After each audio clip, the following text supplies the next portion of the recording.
world with Virgin Islands, right? Yeah. A lot of people still know we try, and still we live a joyful life. Everybody feels nice, so nice. Sweet, sweet St. Thomas, nice, so nice, so nice. St. Croix full of pure vibes, so nice, so nice.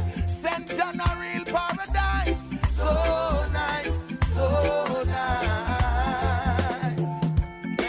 We got so much to lose, yet so much to prove. Hey. Virgin Island teachers never raise no fool. Mama sent me school. Hey. When it's difficult, we still have push through. No matter what the blessings of God do. No matter where we go.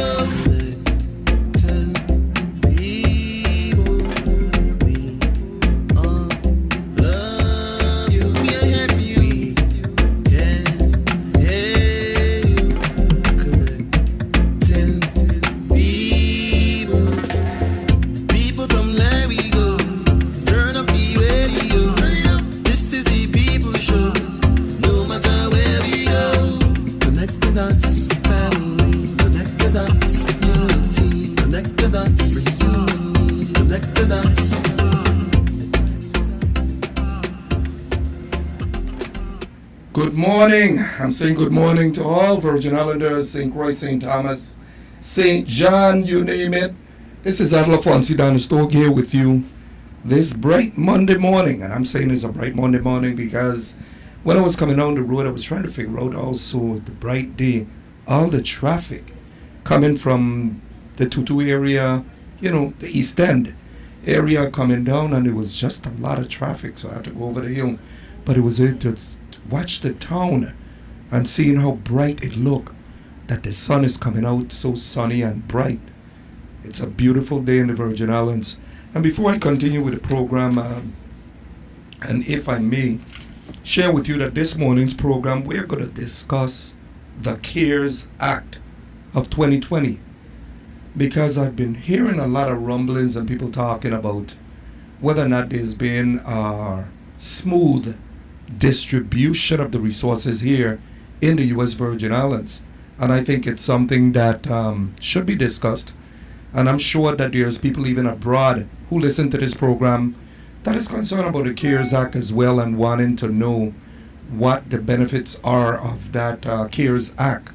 And before I go into that, let me just step back a little bit and extend some condolences to some families. We lost a very brilliant man this last week in David Edgecombe, and I wanted to extend extend condolences to his family and friends, because after all, I mean, David Edgecombe made a valuable contribution to this community, and over the years he's contributed to so many different programs, but many of you know his screenplay and some of the stuff that he have done here in the Virgin Islands, even working for the government and making a contribution in that respect. Worked at Government House, but I had also worked in different facets of the government, and I just wanted to extend condolences to his family.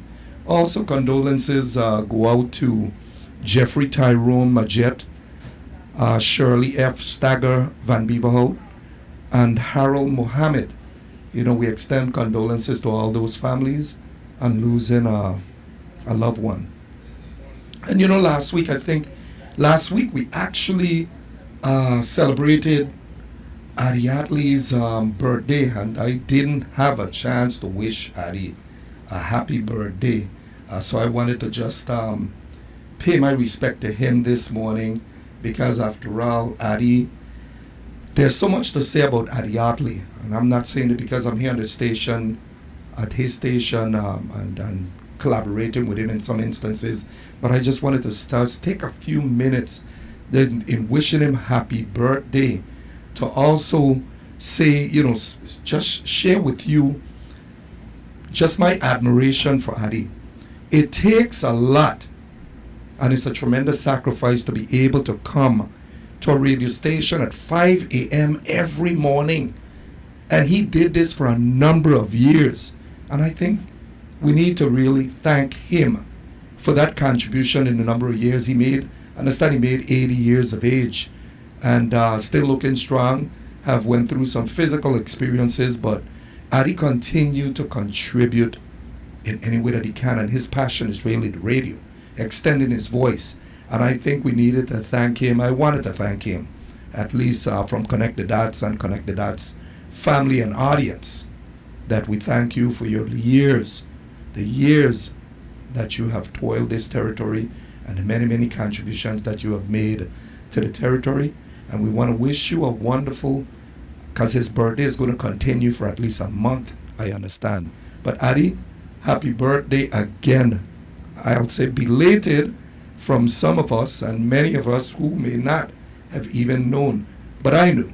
I learned it last week, but my program is not until this morning, on Monday morning. So I just wanted to extend that happy birthday to you, my brother. Moving on, I had, and when I recognized the sponsors and stuff like that, and one of my programs coming up is going to be, I am going to Coral Bay to visit these dolphins. And there's been widespread protests even prior to the dolphin park or the dolphin aquarium or whatever you call it. But I had the opportunity to meet the young lady, and I'm hoping to have her here in the program, but I'm going to share with the public some captions of my interaction over there at that quarry or that aquarium. And I wanted to say just before I forget, Petra down at Cookie Point. Petra, don't forget I come in there for my specialty this morning. And yes, I'm a meat eater still. I love my oxtail. You hear Rob screaming out oxtail. Yeah, she have some of the best oxtail there in Cookie Point. And Petra, just make sure you put my pieces aside and don't give it away to anyone. Even if I reach late, I expect my plate of food to be there waiting on me. Just some updates. This I also had the privilege and the opportunity to go to St. Croix, that Madre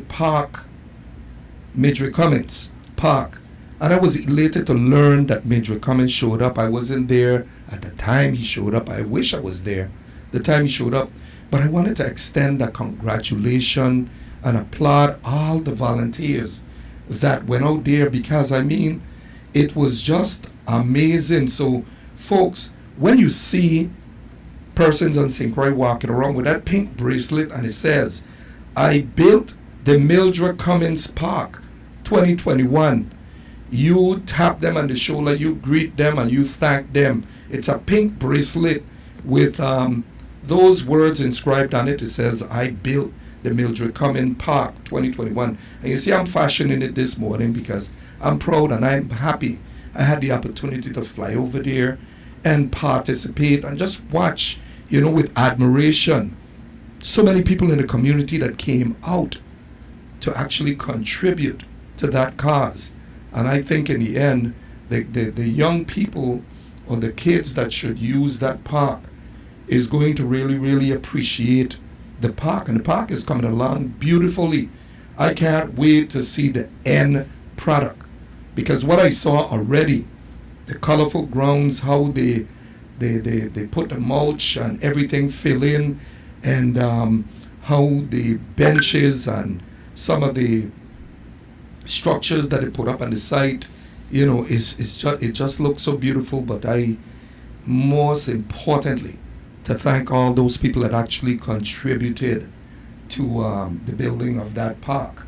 And the renovation is coming along, as I said. And to Mildred Cummins, we congratulate you and we appreciate you. And to honor you, we've named that park after you. And we truly appreciate you taking time out your busy schedule in the States to come in and actually participate with all those young men and women from the different schools and camps that came out to actually contribute to a very, very worthy cause. So we thank all of them. And in particular, I wanted to single out someone, Brian O'Reilly. If Brian could call in this morning, I would really appreciate it. But I'm not sure because he's been extremely busy.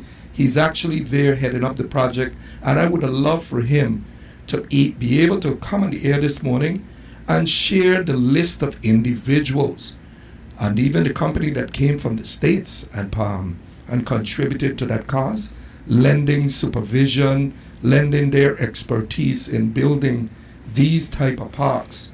So if anyone is hearing me, if you could tell Brian, I know he's there on the grounds right now trying to make sure that they bring that project to a successful conclusion. But we thank them. And last, I've done two more items that I wanted to just broach the subject on. And that is, when is this Epstein saga going to go away? Because it's not going anywhere. It seems as though there's an article in the paper again this morning, and I said the Epstein saga continues. Now they're asking for the money in the victim's account, or they're asking for information about the victim's account and who's being paid and how they're being paid. And this is the defense attorneys for Ghislaine Maxwell who's requesting that. And it's only a matter of time before something ends up in our backyard. And I'm talking about where you see they're asking for information about the U.S. Virgin Islands and the role that the U.S. Virgin Islands played in this whole thing. And that's going to be interesting, you know. And I also wanted to, before I forget, Vincent Beef Clendenin. I had so much respect for the gentleman, a dear friend. I'm going to miss his voice on the radio and the many political things that he contributed in. I mean, he made his contributions as well by even lending his voice. We'll miss him, but condolences to his family as well on his passing. And last but not least, before we go on to the topic this morning, I wanted to backtrack or just share with you some additional concerns some residents had on reinstating the 8% that the government took from government employees. And the question that was posed to me was, what is going to happen to those who retired, who actually received the salary cut, retired, and went into retirement with a lower salary, whether or not a slight or partial adjustment is going to be made to reflect monies that would have been lost even in retirement. And I'm tempted to believe, and I'm not going to speak for the authority, but I believe it makes sense for them to go back and make the adjustment accordingly, to adjust the person's salary to make sure that the contribution is, in fact, the fair share. Contribution is paid. But let me just put something also on the record that you have to be aware and look out for. For those persons who may have retired and their salaries were adjusted and you know they're expecting for that adjustment, just bear in mind that there is a possibility that your contribution as well, there may be some little sum of money to come up with that you would have to pay to fulfill your part of the contribution to the GRS system. So I just wanted to put that in there. But this morning, and I said good morning to everyone again.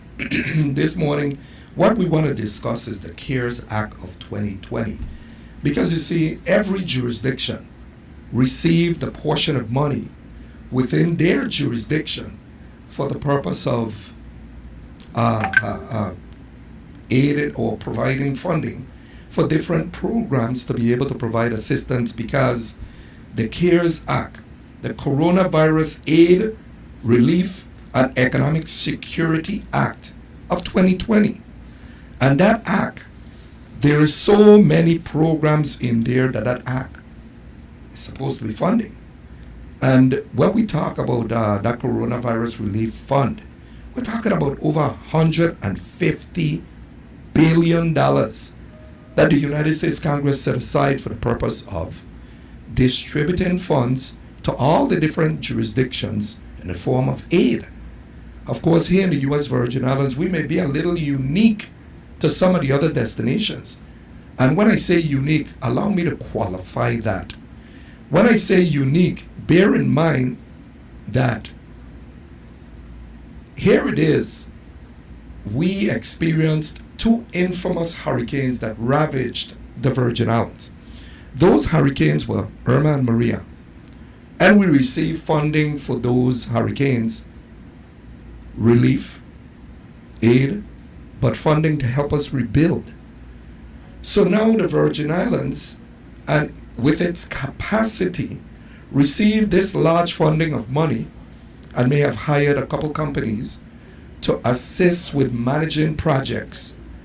And the question that you have to ask is, if that large sum of money now combined with money coming in for the coronavirus, from the coronavirus relief fund to the territory, and we are benefactors of also that funding, that over $150 billion for state and local governments.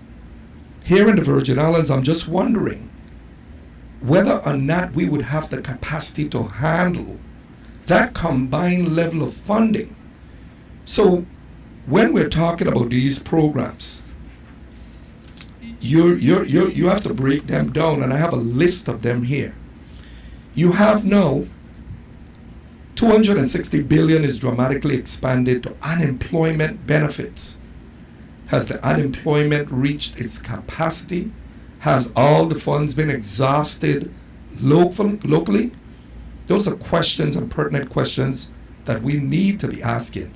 And I'm going to open up the line for the community.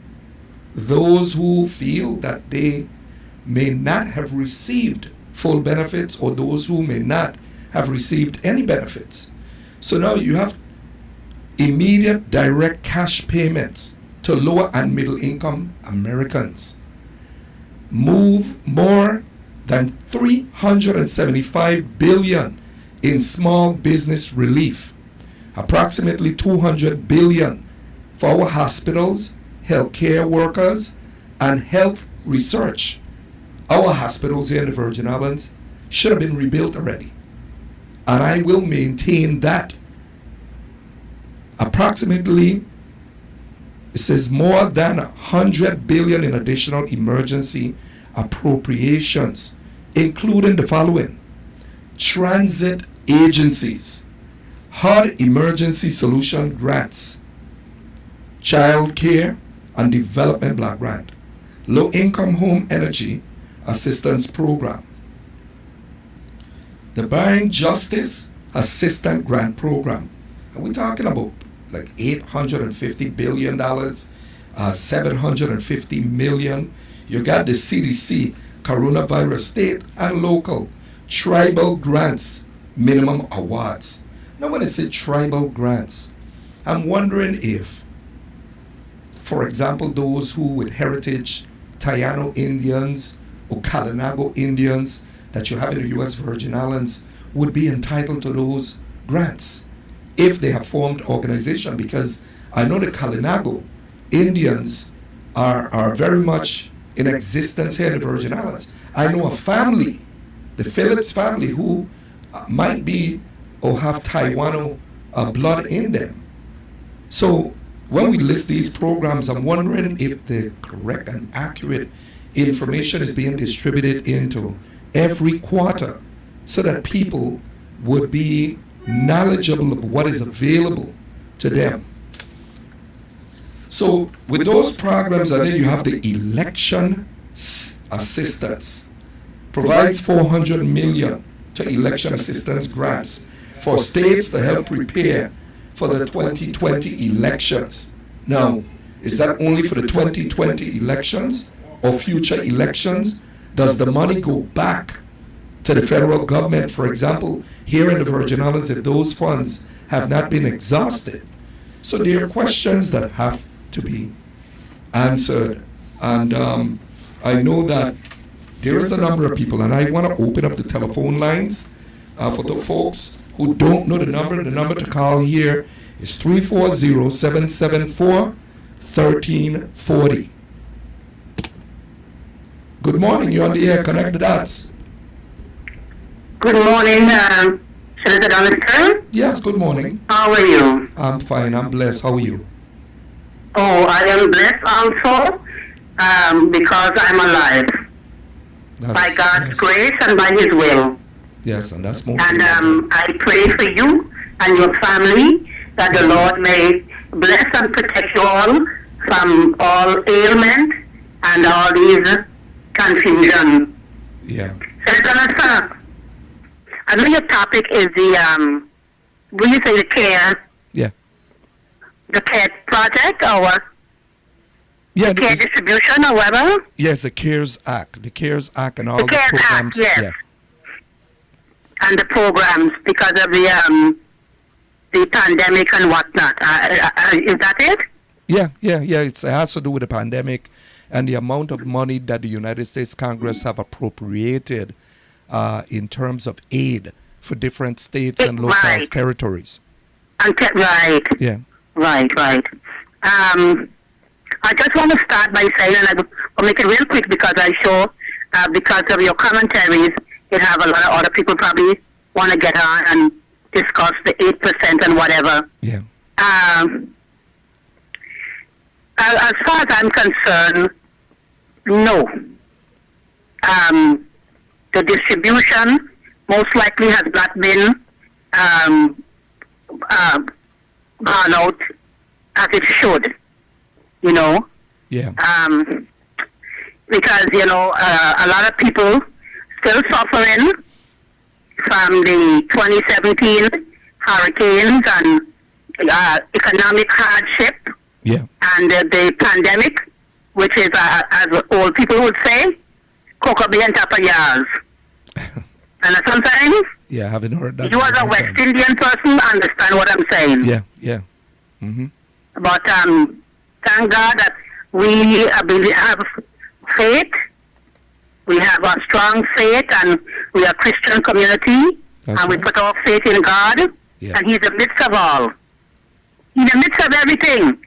You know, the corruption, the politics, and the foolishness that's going on, that's causing more suffering. Anyhow, my condolence to Mr. Epcot. Is he the gentleman that used to contribute to the arts? Yes, I think he contributed in that area as well. The arts, yes. Yeah. Oh my goodness, this is just Yeah, he had so a play. sad. Yeah, he had a play at UVA as well. Yeah. Oh my, such a wonderful man. Yeah. Wonderful man, and I thank his family for sharing him with us, you know.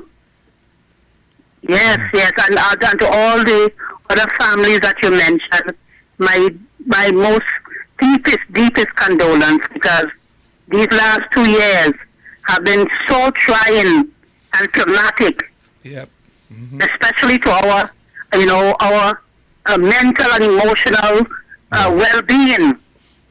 You know, and what I'm seeing is a lot of people are just, they either breaking down or giving up. Yeah. You know? Yeah. Especially the children. The children are suffering the most because, you know, if your family structure is weakened and people are just breaking down and just can't take it anymore. Yeah. You see what I'm saying? Well, you know, yes, you're correct. What I wanted to add to you, what you have to say, in support of what you're saying, is that Virgin Islanders have lived an experience like no other. And I'm going to repeat, Virgin Islanders have lived and continue to live an experience like no other on the heel of hurricanes and us going through just recovery. And then comes the pandemic. So it's almost like we got a double whammy. And you wonder, in terms of the amount of resources that we have available to us, and that's what the topic is about this morning in terms of the CARES Act. We're not even discussing the aid or the funding that we received as a result of being ravaged by hurricanes, hurricane relief related funds. We're talking That's almost 5 years ago. Exactly. So we should be flourishing And when I say we should be flourishing, that's why it hurts me when I go out and I look at the infrastructure. I was just in St. Croix, and I was alarmed to see what the highway roads look like and a lot of other places. And I thought, you know, when you look at the roads in St. Thomas as well, we're going through the same thing. And the Virgin Islands should be flourishing. I think the hospitals, for example, the Juan Luis Hospital, how many nurses have left? And there's aid if in the CARES Act, it's telling you that there's aid not only for the structure, the hospitals, but also for health professionals.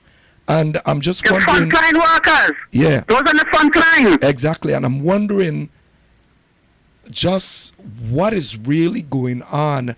Is it that we lack capacity to handle the funds? At what point we're going to see significant progress? And you know, I might be chastised. Exactly. That is my point, Mr. Donister. Because Governor Bryan, I love you. You're handsome. You're young. You're trying to be innovative. But you can fool some of the people some of the time. But you cannot fool all the people all the time, because there's tremendous wisdom in this place. And you can talk the talk. But when we see certain things, we know what's going on. And other people just say, you know something? Enough is enough. You know? Because the progress, the small progress that we are seeing is depending on the federal funds. And the federal funds, they're having billions of this, billions of that, but yet poor people still suffering. And the basic needs, this crisis, that crisis, you know what I mean? You could tell me something, but if I'm not seeing, you know, and then one more thing before I go. Okay, because we have a lot more people calling in. Yes, I know. Okay. Forward for thought. The federal government is supporting us tremendously in many areas. But I'm going to tell you something. One of these days, we're going to have to pay the piper. We're going to pay the piper. Yeah. And they own us now completely. And have a blessed day. Okay. And you and your family have a wonderful Thanksgiving. Thank you. Take care. You as well. Okay, bye-bye. I apologize to, you know, some of the other people are calling, but people are very passionate about what is taking place. And the one thing that I don't like to do is to cut people off, and I may blame me for sometimes not allowing some of the other callers to be on, but everyone has something to share, and I want to give them the opportunity to share that something. Good morning, you're on the air, connect the dots. Yes, hi, good morning. Morning. Yeah, I wanted to call in because I wanted to ask you, let me mute this. I wanted to ask you some questions. Sure.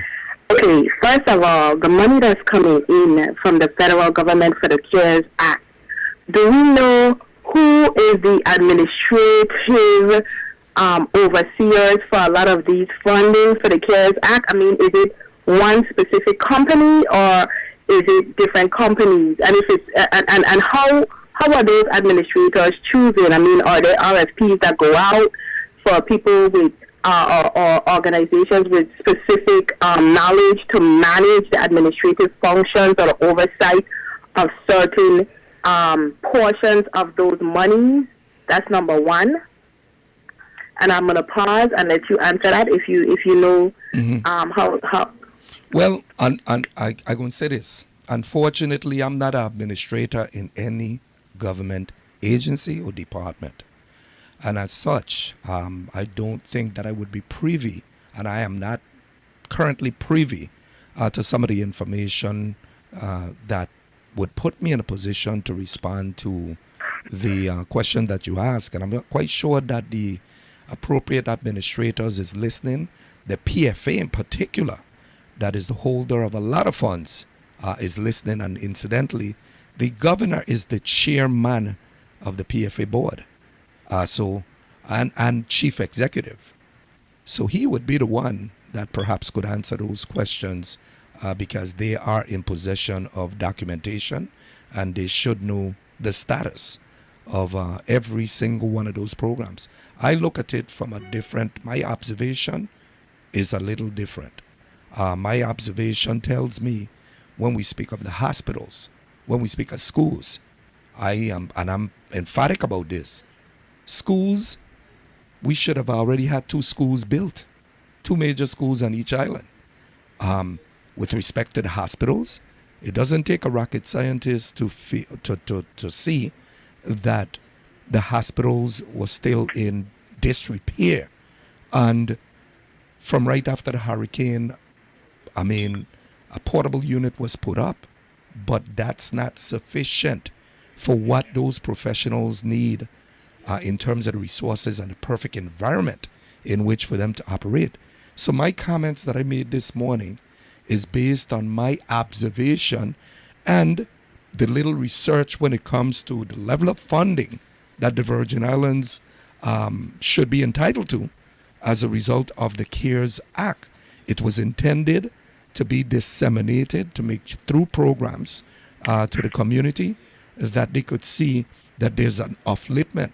The morale of Virgin Islanders right now is what it is, and it's a result of lack of activity. We should have with the kind of money that we probably have in our possession, there should be a lot more going on, and that's my. Well, I know a lot of landlords, for instance, that's complaining right now, right? Yeah. Who is PCG or TSG?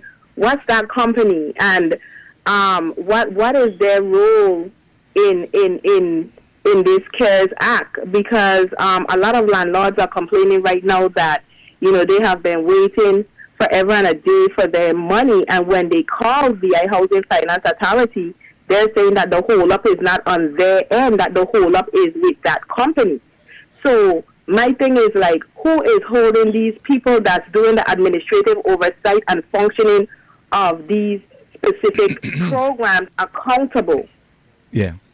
And I understand clearly what you're saying. If you're saying TSG, I don't want to speculate, but I suspect that you're talking about the strategy group, TSG. Oh. And I think okay. every Virgin Islander know who that company belonged to, the role that they played in the campaign, and what they're tied to. That's public knowledge right now, and I think that's where that might be contributing to the frustration of a lot of independent contractors out there and others that feel that just in plain view there is activities going on that doesn't really appear to be on the ethical end. And I think one of the things that we always have to keep in mind is that, yes, we're receiving a level of funding. Yes, we're being able to expend it. But at the end of the day, when a desktop audit is conducted, the question that everyone will have to have their T's crossed, because if not, then that's when the cleanup take place. Okay, so I want to just point out a few things, right? And then I'll just let you. And I know that Go right ahead. Going away a little bit from the CARES Act, but this is my observations over the past couple of weeks of certain things that I think the public need to be aware of. So, under a former administration, they took away 8% from the employees to give Diageo abatement and a deed, right? And now it's apparent that they want to start the SPV with shore money from the rum carryover. So it seems to me like we are just recycling less. And to add injury to insult, it appears that retirees, right, going back to this 8%, it can appear. It may not be true. It may be true, but somebody needs to look into it in GERS, because it can appear that retirees that retire during the 8% cut may be getting retirement pay under lesser salary. So the question that I have for GERS is, did they put them back? Did they put those retirees that retired during the 8% back to their original salary before the 8% cut, or are they for years now being paid on the lesser tier? And if so, then it could appear that they need 11 years of retroactive pay to be cured back to the original step before the 8% cut, you know? And finally, like some other talking points, people may want to call in, or you may have some stuff on that. Yeah, we have some other like, callers trying to call in. Yeah, go ahead. On one hand, WAPA is trying to sneak in a 50% increase on the brunt of an 8% refund, you know, and that was curtailed, you know. Where is the money from tourism when we have not missed one beat during the pandemic? Where is the money from the sin tax? Tourists are still buying more of those products, you know. We need to pay attention to this, and we need to ask these questions. Because you can't say on one hand that we're struggling and we're hitting each other, we're hitting the people, and then on the other hand, you know, we missing a beat. So I'm going to hang up. Did you just say a 50% increase, WAPA? I mean, at 50 cents, sorry. Oh, 50 Not cents. 50%, 50 cents. I was just getting ready to say. Not 50%, Mr. Okay. I'm glad you corrected it. But I think it's a 7 cents. I think they were looking for a 7 cents increase, or they're going to be looking for it.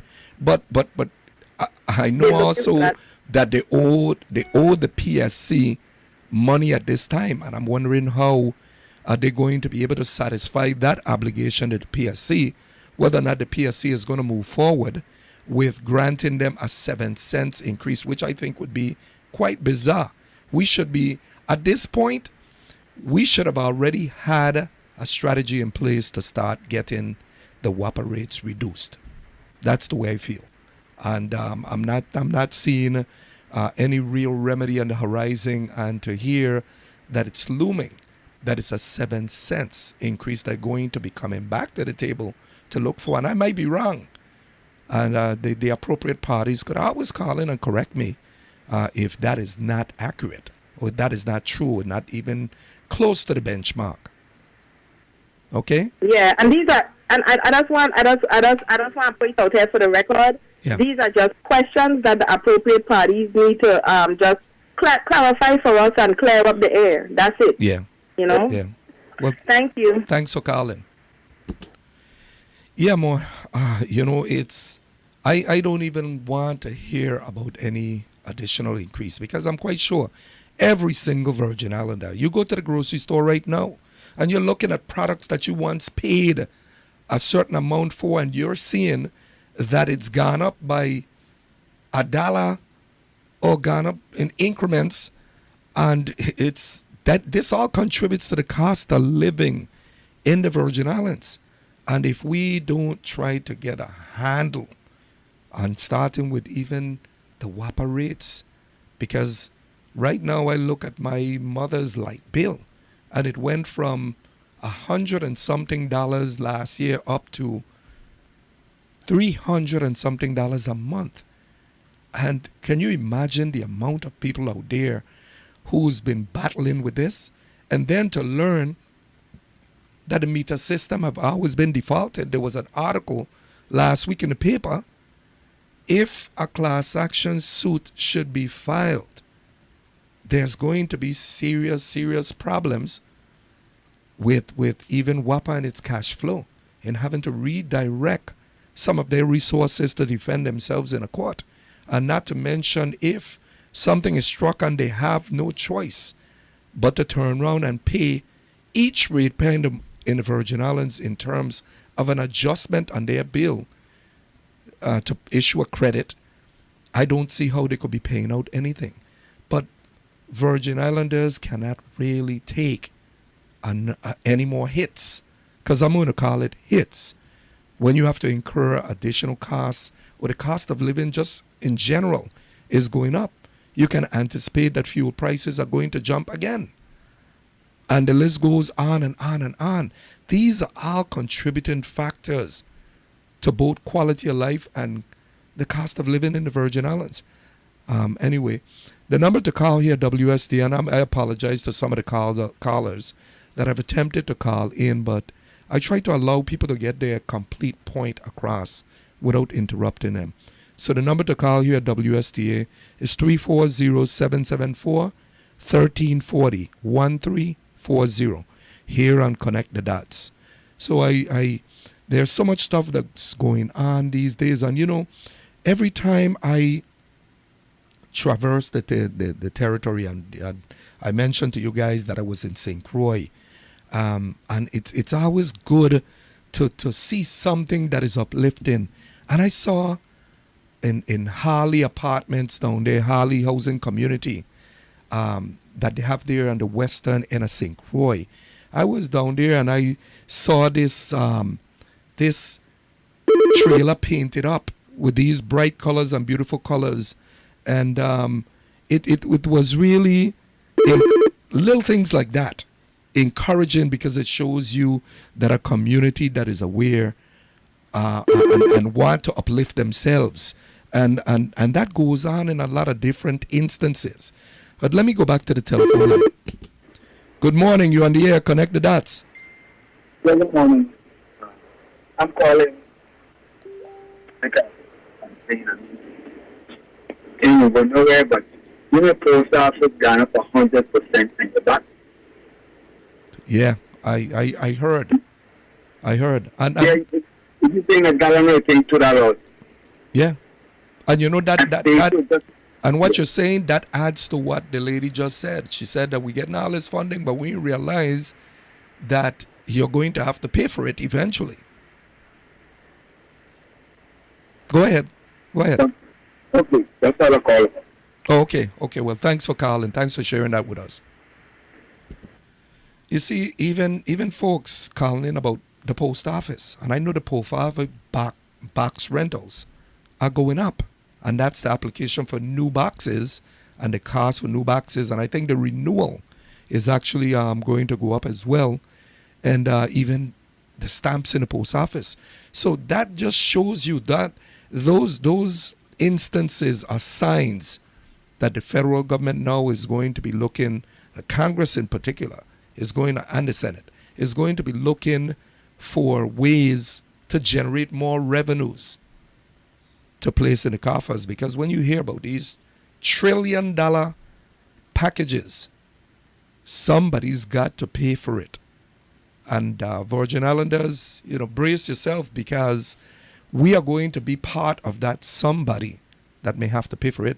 The thing that bothers me, and I'm going to navigate back to this, is with the distribution of the funding that we're getting here in the Virgin Islands. We should have seen schools being built, schools being major renovations. I mean, it irks me and it pisses me off that I see E. Benjamin Oliver School there in Tutu being underutilized. Miss Daniels that live right outside. I know a lot of folks there, Najee restaurant right outside there.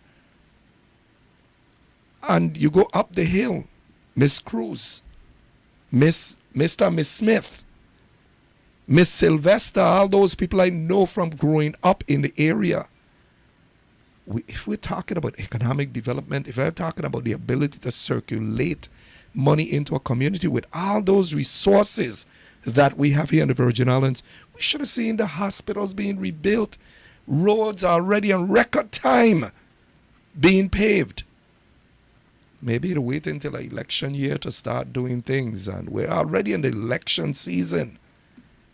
But that's not fair to Virgin Islanders to actually just live under dire circumstances, dire conditions, and be waiting for people to play games to determine or decide when something is going to happen. You know me, I've always had a passion for income tax refunds, and it being distributed. You figure that in being creative, yes, we know you can't commingle funds in a lot of instances, that you have to use funds, especially federal funds, that it's earmarked for. If it's earmarked for something specifically, you would have to request a waiver in order to expand its usage or expand the areas that you could use it in. Or if you outright want a similar program to be funded, to request a waiver to be able to redirect some of those resources. But my issue is collectively, holistically, and I'm going to use the term holistically because I'm not seeing a broad or a net being thrown, a net of resources being thrown out over the U.S. Virgin Islands. And I think that Virgin Islanders are getting very weary because understand that, especially for the younger people, and I'm talking about ages 16 right up to 35 years of age, 38. If they go to the States, they don't want to come back because there's so much more out there to do. And looking at our infrastructure and conditions is not encouraging to any of them. Good morning. You're on the air. Connect the dots. Yeah, good morning, Franz. Morning.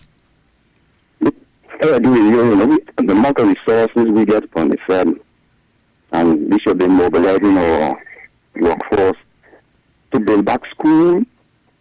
So them school that is they condemn, that is concrete structures. Yeah. To make sure that they use an amount to renovate them. You know, like the current terrace down the Abraham School, like in the EBO you just mentioned. Yeah. You know, some of them neighborhoods should have been, money should have been renovated. Look at the whatever structural damage that the public can be, rebuilt or something. Yeah. Instead of just condemning them and then we see no progress. Conquering School to me should have been saved, to tell you the truth. Down there in, where it is in Subway. Yeah. I worked there for 7 years, and to me, it should have been saved, renovated too. You should have moved to renovate Conquering School. We need more school, not less school. The population may increase, the student population may increase. And in fact, the more school you get, the more space you have when you have this pandemic and any other storm and whatever case may be. So I concur our houses should have been, I know you've been talking about these homes that need to be repaired since 2017. Should have been, we should see money trickling in to construct some of these homes around here that are still damaged. Are we seeing that? So it's like frustrating people from around what's going on, where they administrate this money and distribution, what's going on? And that's why I said, looking at it, and I use the word holistically, I don't see that they have holistically really disseminated that those resources, that money. Because, I mean, you could drive through Old Tutu, drive through Cowan Terrace, drive through any community you want to drive through. I mean, I'm from here over to St. Croix, Humbug, Catherine Rest, you name it. There should not be so many homes still with blue tops on the roof. And, I remember when I started this radio program, I brought in the Virgin Islands Housing Finance Authority, in trying to collaborate, because understand that these airwaves reach a lot of homes.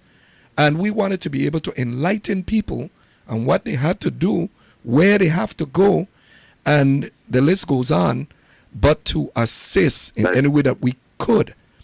And then you got a year and a half, 2 years later, and you're hearing that this Envision Tomorrow program has dissolved or gone somewhere. Oh, yeah. Whatever the company that they had, and only about 5 homes received assistance. I don't know what the number is, and I would encourage them to come in the air and answer questions, because I don't want to disseminate anything in that would appear that I'm being malicious, because I'm not.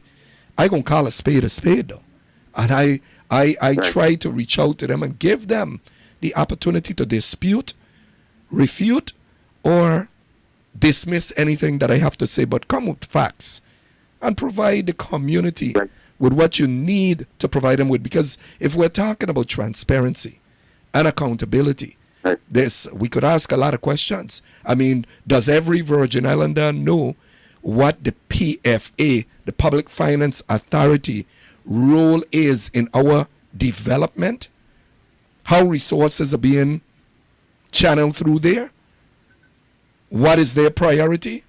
What projects? Who's on contract? And the list goes on. But you can't know if there's no transparency. Yes, go ahead. I attend one of the webinar, when they're talking about their vision, Housing Financial Authority vision of housing and other type of stuff. Yeah. And, they put aside money for this and that and things, home reconstruction, building new home. But I ain't seen none of that vision being implemented, you know what I mean? Right now, which we need career housing crunches right there. I ain't seen none of that. I mean, it's good on paper, you know what I mean? But we need to see that take out the paper and be implemented. And like I say, transparency and so forth. And I agree, we need to rebuild this hospital because healthcare is very important to any economy and society. You got to make sure your health system is intact. Because when we face with natural disaster or pandemic and all these things, we got to be on the ball. Yeah. Yeah. I concur with you what you're saying. Okay. Yeah. Thanks for calling. Thanks for calling.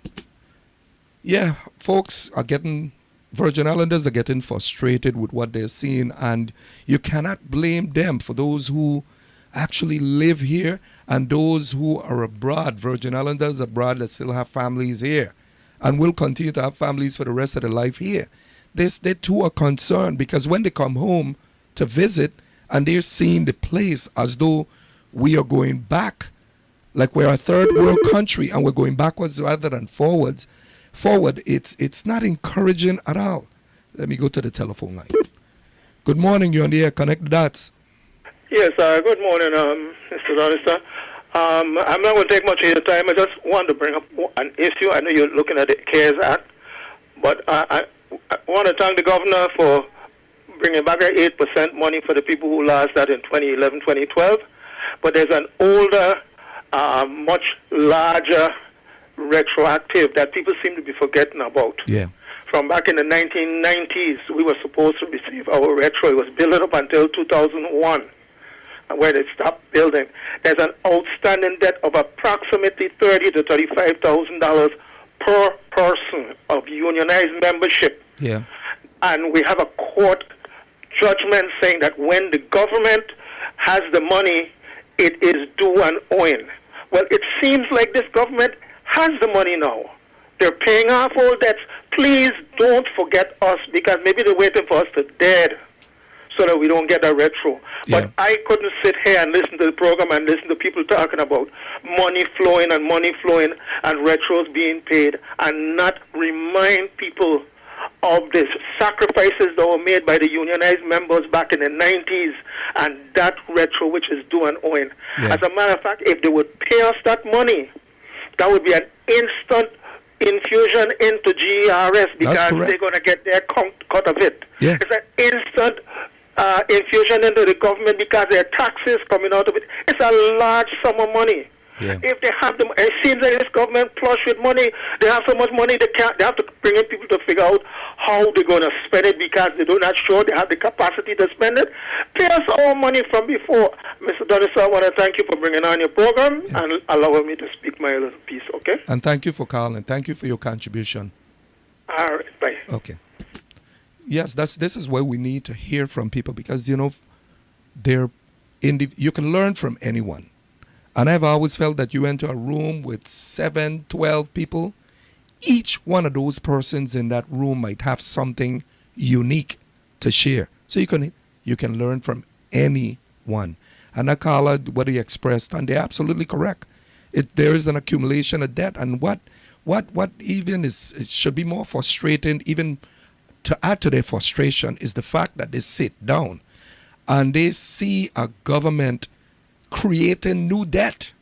And when I say creating new debt, that is certain persons able to land contracts, large contracts, and be comfortable and could assume or deal with or create their own quality of life while people are out there struggling. People are out there owed large sums of money. But you can't place that as a priority. And what should be a priority is the people that you owe money to, that you make sure that they are paid. Not about trying to create new debt. New debt that is not a necessity. I could understand debts that are necessities. But, it's just, I'm on my soapbox like Dilla says sometimes. And while I sit here and I comment on the radio every day, I know exactly a lot of the activity that is going on outside. You got people out there digging for dirt. But be careful when you're digging for dirt, because you might find bones in your own backyard. And I say that to share with you that I'm going to continue to lend my voice to the airwaves, because I feel that I'm just but a reflection of the Virgin Islanders out there, that don't really have a voice and want to express certain things. And when we sit back and we read or we hear on the news where the news flash, the United States Congress just passed a $17 billion package. And we're saying to ourselves here in the Virgin Islands, okay, they passed a $17 billion package. I wonder how much is coming to us here in the Virgin Islands. We need to see it. And I say, show me the money. Yeah, we need to see it. You don't need to show us the money. Show us the activity. Demonstrate that something tangible is taking place, that Virgin Islanders can now sit back and say, yes, there's been significant improvement, and we can truly now enjoy. We can watch our infrastructure get enhanced, where we could become a destination that is compared or could compete with a lot of the other tourist destinations. And that's where there should be great fear on our part as well. Because if tourism is our number one industry, and we have some of the worst roads, and we have our infrastructure, we can still see so many scars out there. And at the same time, we have Virgin Islanders who are ruthless, Virgin Islanders who waiting over 3 years to get assistance to rebuild their own homes. How could that be encouraging? So from hurricane, the devastation that took place as a result of Irma and Maria, pool of money we received, to now the coronavirus relief money that sits in different pockets, as I would describe it, and we're not seeing significant strides in the recovery of the Virgin Islands and the assistance that is supposed to be given. So that's why I decided the program this morning would be on the CARES Act. People get upset over these things, because if you're not feeling it, but you're hearing about what it's supposed to do, you're not seeing the tangibles. Virgin Islanders are not going to be encouraged. I'm going to call a spade any way you put it. You could attack me. I'm used to being attacked. I'm immune to being attacked. And you Virgin Islanders know exactly what I'm talking about. A man that has to protect his wrong is willing to go to any extreme. I'll say it and I'll repeat it again. A man who wants to protect his wrong will go to any extreme to secure what he has. But guess what? Virgin Islanders are waking up. Virgin Islanders are seeing the many infractions in plain view. But Virgin Islanders also have a right to question and demand fair distribution. Good morning, you on the air. Connect the dots. Good morning, Francie. Morning. You see, the problem with some of this is we have some really corrupted boards heading most of these big government offices, and they operate above the law and under the radar, because they have attorneys, they have this and that working on their behalf. And even if you have a significant idea, it's just brushed under the table because you're not part of the board, where the board might be wrong, but they stand not to be corrected. And we have a real problem here with a collusive organization that heads in most of these big government boards that, like I say, they operate above the law. So you can't get the justice, and the small man doesn't have a voice. Let's say, for example, a couple of days ago, this guy came calling on the show, and he was talking about how many votes Smokey Fred had in the last election. They're cheating Smokey votes right down there. And these people need to be called out. They don't want people like you. They don't want people like Brian. They don't want people like Smokey Fred, because they know they're going to look out for the grassroots people. And it's not about the grassroots people. And they need to be called out. What's his name? Turu Washington. They need to be called out because it's a big, collusive Masonic board, and they think they're above the law, and nobody else can add nothing or take nothing away from them. And it needs to stop, and people need to open their eyes, because the Virgin Islands, since we had free elections back in 1970, I grew up in the 50s and 60s. The Virgin Islands went backwards. We didn't come forward.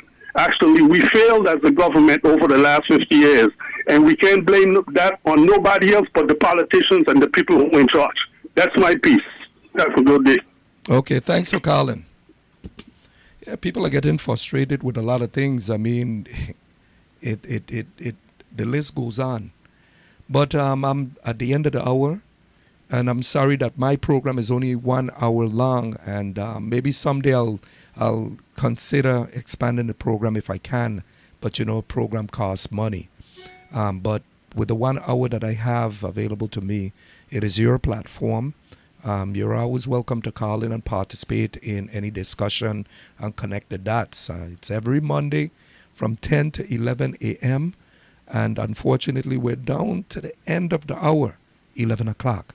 So until next Monday, this has been your host, Adlafonsi Danistog, wishing you a prosperous and productive week. God bless.